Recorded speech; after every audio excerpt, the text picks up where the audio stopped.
Hello, I'm Prue Huddleston from the University of Warwick, and I'm here in London at the Education Employers Task Force Conference. It's a two-day event, people coming from all over the world, and we're all focusing on the same thing, the importance of education links with employers, how to make that happen, what new ways to make it happen, and just generally to give a better experience for young people in our schools and colleges, and we hope better workforce for the future.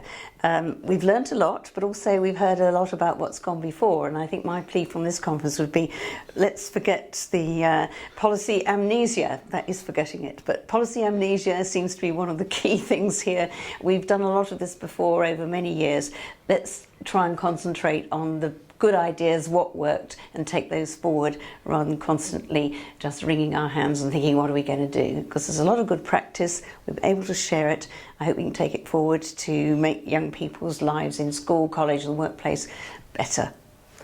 Well, I think there's certainly one big area that's being ignored in much of the discourse, which is actually the increasing numbers of people who are self-employed, who are freelancers and are not working for a large employer.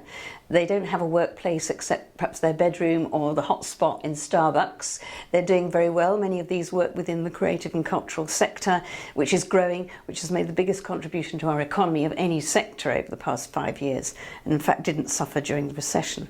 So I'd like the discourse to focus much more on self-employment, freelance work, how to juggle that, how to manage your career when that's what you're doing, rather than concentrating on large employers in other particular sectors. So that's what I'd like for the focus to be. In your sector, which is the one I'm interested in, creative cultural, the 75% who work in that sector are freelance workers.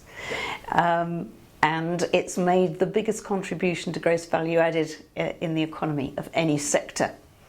So even though it seems tough, it makes a huge contribution to the economy. It's one of our key areas for export. Our expertise in this field is world class. So I would like more focus on that and less hand-wringing about manufacturing and low skill. I think we need to shift the emphasis a bit more.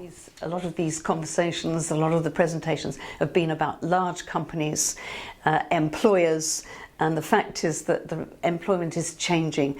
Many people now work for themselves by choice, if not always, because they have to.